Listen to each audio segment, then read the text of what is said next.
Terror card का कोई अस्तित्व नहीं, न्यूमरोलॉजी का कोई अस्तित्व नहीं। आज भी मिला मुझे एक कहते हैं एक एक मूलांक एक ऐसा मूलांक है, एक मूलांक जिसका भी एक मूलांक को जन्म होता है 1, 10, 28 के आसपास, 19 के आसपास, मतलब 19 का, यह व्यक्तियों को थोड़ा सा सबसे पहले तो हम ये सिद्ध करने की कोशिश करते हैं कि न्यूमरोलॉजी है और उसे इस्तेमाल कैसे करें। उससे आपको ये जो फर्जी न्यूमरोलॉजिस्ट होते हैं इन्हें पहचानने में मदद मिलेगी।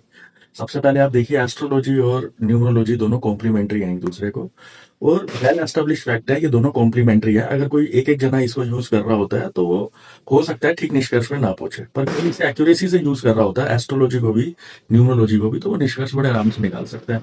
एग्जाम्पल ले लेते हैं, जैसे सन को एक नंबर ही क्यों दिया गया? कोई सी भी न्यूमरोलॉजी ले लें आप, लोशो ग्रिड ले लें, वैदिक ले लें, वेस्ट में ले लें, पाइथागोरियन ले लें, सन को ही एक नंबर क्यों दिया गया?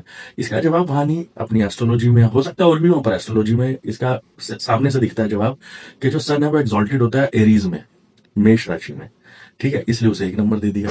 और मून जो है वो एक्सॉल्टेड होता है टॉरस में, तो सेकंड नंबर की राशि में होता है, इसलिए उसे 2 नंबर दे दिया।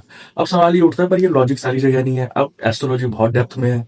अब शनि को 8 नंबर क्यों दिया? देखिए, शनि को 8 नंबर इसलिए दिया क्योंकि शनि को एस्ट्रोलॉजी में बोलते हैं कर्म कारक, और जो हमारे कर्म होते हैं वो 3 तरह के होते हैं, प्रारब्ध, संचित और क्रियामण। 3 कर्म।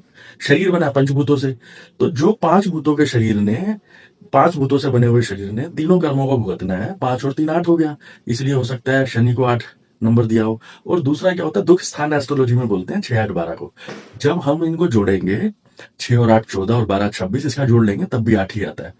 तो हो सकता है, काफी चांस है, इसलिए शनि को 8 नंबर दिया। पर जो न्यूमरोलॉजी सिर्फ न्यूमरोलॉजी में 8 यूज कर रहे हैं वो भी गलत। हम शनि को यहाँ पे कर्म कारक बोल रहे हैं, वो ठीक है बिल्कुल, पर इसको न्यूमरोलॉजी के साथ यूज करना चाहिए। अब यहाँ तक तो मैंने आपको बता दिया जिज्ञासुओं को कि इनकी नंबरिंग कैसे हुई। आगे का ज्ञान जो है हमारे परम ज्ञानी दिगंबर राजू महाराज जी देंगे। ज्ञान के नाम पे दूसरों को गालियां देना तो बहुत आसान है। अब बेसिक ज्ञान ही देख लेते हैं कि नंबर कैसे दिए हैं, बाकी ज्ञान की बात भी हो जाएगी कभी। अगली वीडियो में बताएंगे ये कि 3 नंबर जुपिटर को क्यों दिया, राहु को 4 क्यों दिया, 5 क्यों दिया, एस्ट्रोलॉजी से जोड़ के, क्योंकि इन्होंने काफी गहराई में पढ़ी है एस्ट्रोलॉजी, तो ये ढूंढ ही लेंगे अपना आराम से। ये नहीं ढूंढेंगे तो आप मुझे कमेंट करना, मैं बता दूंगा आपको इनको ये नंबर क्यों दिए, और इनको एस्ट्रोलॉजी से जोड़ेंगे तो फिर तब रिजल्ट हमारे बड़े अच्छे सटीक आते हैं और हम अपने जीवन में चल देते हैं, आगे की तरफ चल सकते हैं। और इसी वजह से जब हम हुए ही पैदा अपने कर्मों को भोगने के लिए, तो रेमेडीज बहुत ज्यादा हमारी हेल्प नहीं करती, क्योंकि हम अपने कर्म भोगे बिना इस संसार से जाएंगे ही नहीं। हमारा जन्म भी कर्म भोगने के लिए ही हुआ है।